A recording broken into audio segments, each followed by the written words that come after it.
Would you like to get updated with the latest episode of AnimeKouhai Tensura spoiler series? It's episode number 538, volume 19, prologue, entitled, The Chief Angel Takes Action.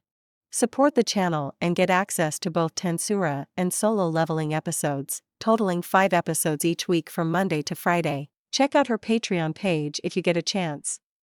What's up guys, welcome to AnimeKouhai. If you'd like to help me out, please hit the like button and subscribe to my channel. And if you learn to be a saint from him, His Majesty will give you the ultimate skill alternative. Yuuki heard that Damrata was proud in his telepathic voice. He was able to sense Damrata's reverence for Emperor Rudra, which caused him to chuckle a little. Damrata may have continued to be loyal to Yuuki, but his emotions for the Emperor were something else entirely. Even though Yuuki was aware of this, he really hoped Damrata had concealed it a bit more. Naturally, he never made an error of that nature in the past, so Yuuki presumed he was acting in this manner on purpose right now.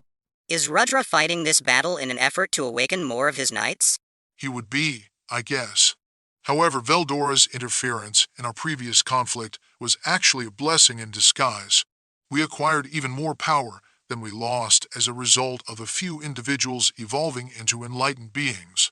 Talk about patience, Yuuki thought, amazed and envious. Therefore, as they battled, sparred, or engaged in other activity, the two of them communicated through telepathy. Eventually, Yuuki was able to get past Damrata's final psychological defense. Yes, this is it. I discovered the source of the power that controls you. Oh, that's great to hear. Do you think you can get rid of it?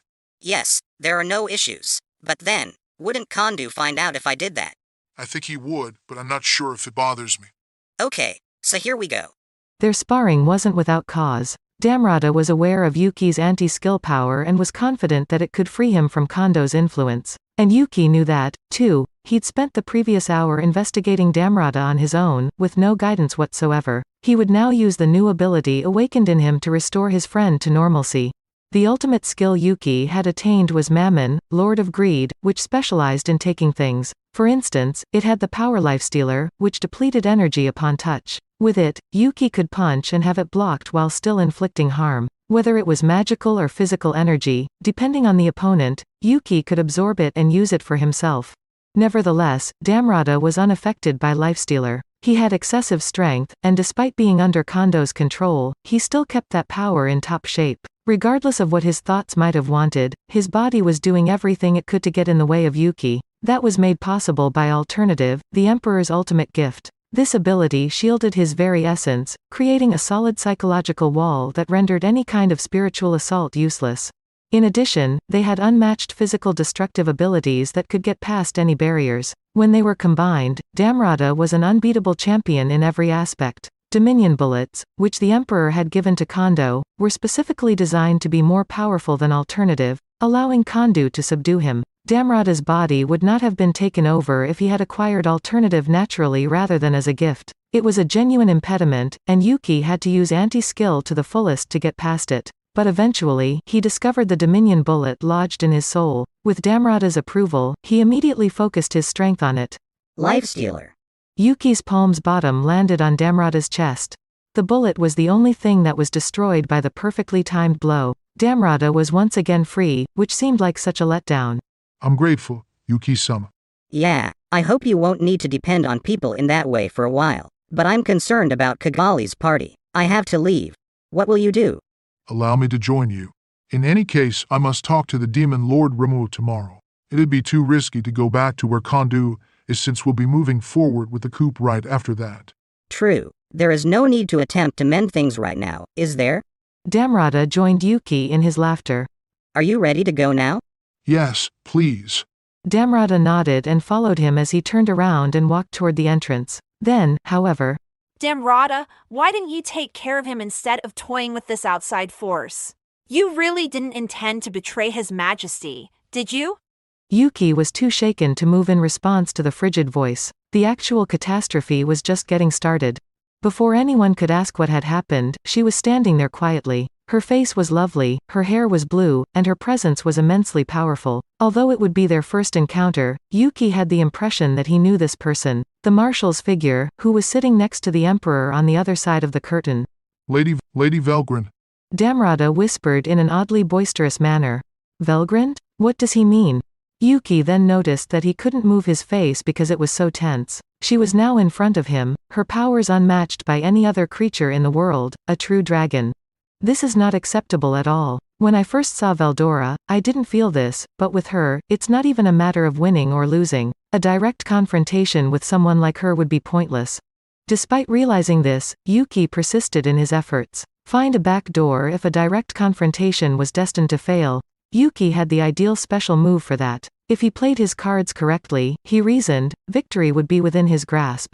Her Excellency the Marshal being a true dragon all along is something I never would have imagined. Now I know why Guy hasn't taken action yet.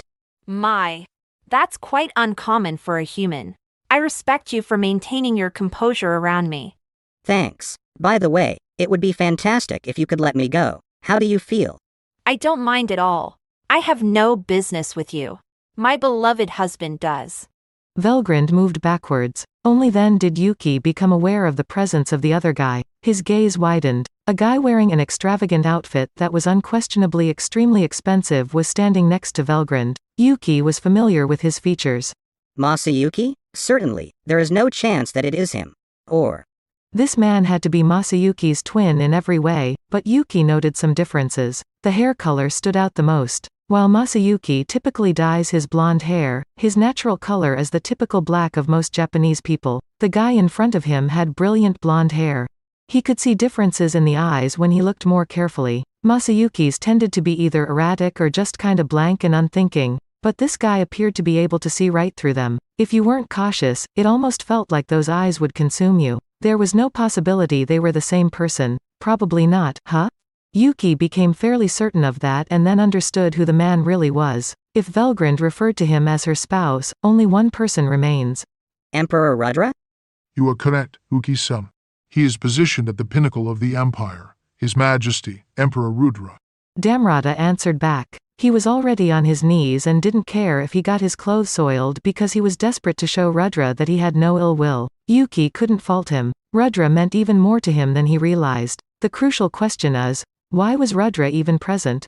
Well, consider me surprised. Why is your eminence in this kind of meeting room? Do you feel tired or what? No, I am quite a busy fellow. The emperor responded, unfazed by Yuki's mockery. The last few minutes of my game against Guy. I have no leisure to trifle with other matters. Damrata seemed surprised by this. He had no idea Rudra would actually approach someone who was beneath him, and he had no idea Velgrind would permit it. Oh, you'd best stop bumping into things around my place then. Enough of this foolishness. You should come along with me. If you concur, I'll let you maintain your free will. It was a command that was given to a lowly ground worm from a great height. More than anything else, Yuuki detested this kind of person, but for some reason he felt powerless to fight. Is thought guidance being used here? It is stronger than the form of dominance Maribel attempted on me, but it is similar.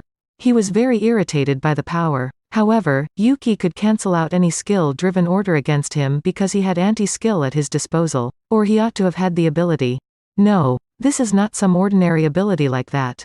As soon as he realized that, Yuuki shuddered. He had to fight hard not to get on his knees. This was unadulterated charisma, the unfathomable power of a ruler who could reign over anything he saw. He fought against it valiantly. Not bad. I didn't anticipate you using this secret code against me right away. In his fit of rage, he spat some blood on the ground. In situations like these, Yuuki typically takes control from the outset, and he detested it when his approach was imitated. However, he was still unharmed. His anger served as evidence that Rudra's hold over him had been lost. He turned to face him with a brazen grin, only to see the Emperor giving him a similar puzzled expression. What's wrong? Strange that your power doesn't have any effect on me, huh? No. Uneasy, Rudra turned to face Velgrind. She replied with a faint giggle, which did not make Rudra feel any better. Rudra, don't worry. This kid thought your existence was a mental assault when he first encountered you. You must be gentler with him or you risk breaking him before he even joins you. You mean this won't work, right? No, there aren't enough individuals in your life with whom you can communicate on an equal footing. You find it challenging to manage your strength as a result. Rudra's confusion seemed to be something Velgrind greatly enjoyed. Yuuki shook in shame as she listened to all of this. Are you serious? Do they not even recognize me? Now let's take that arrogant mindset and tear it to pieces. He regained his composure and said, That's alright. I'll be honest. Without a doubt, You people are history's greatest rulers. However, if you possess all of this power and are still unable to rule the entire world, in my opinion, you are a total failure. He began the conversation with provocation as normal. First to reply was Velgrund. Stupid of you. Rudra, how about we just murder him after all? Adding this young person to the team wouldn't significantly improve their power against Gi. Why do we need him around if only to insult us like this? However, Rudra was kindlier than that. Don't say that, please. Perhaps you don't think much of him, but with the proper instruction, he could develop into a very useful pawn. And wouldn't a little rebellion every so often be a welcome change of pace? After all, a cat is just as adorable if it declines to approach you. He is someone I like.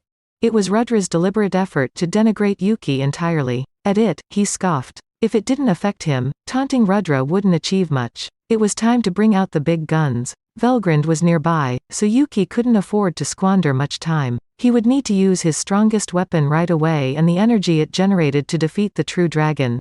He steeled himself. You want me to help you? Okay. But I'm not going to service a weaker person. You're going to have to demonstrate some genuine power if you want me to stick around. Yuuki started taking action as soon as he yelled it. There is no need to put on a show or waste time in small chat. The ultimate skill Mammon transformed one's desires into real power, and Yuuki knew he was a rapacious individual. He reasoned that his awakening to the power he had obtained from Maribel was only normal. He firmly thought that he was the strongest person in the world because a skill as outrageously unfair as Mammon. Who then would he attack first? Of course it was Rudra. To fight Velgrund, he would seize control of the Emperor and hold him hostage. This entire day would be a blessing in disguise if that allowed him to escape this crisis. Yuuki's motivation was his bullish optimism, which had previously helped him achieve tremendous success. This time, too, he would take a giant step forward. As he began to run, it was the only thought going through his head. He still had a few strides to go before he was in striking distance. Yuuki's hand was on the verge of touching Rudra in less time than it takes to blink an eye.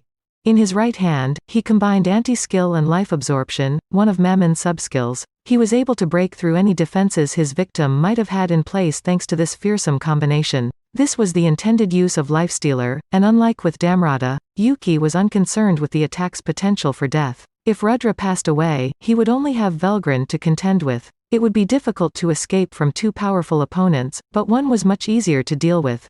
That's it for this video, guys. Thank you for always watching my videos and supporting my channel. Shout out to the new members of AnimeKouhai supporters. I Like Anime, Mark Charlie Els, Hansel Ortega, Yellow Wally, Efrain Hernandez, Luca Gaming WTF, William Locke, Jordan Mersha, Wagging Tales, Jay Magsino. Thank you so much for helping out. I'll see you guys in the next video.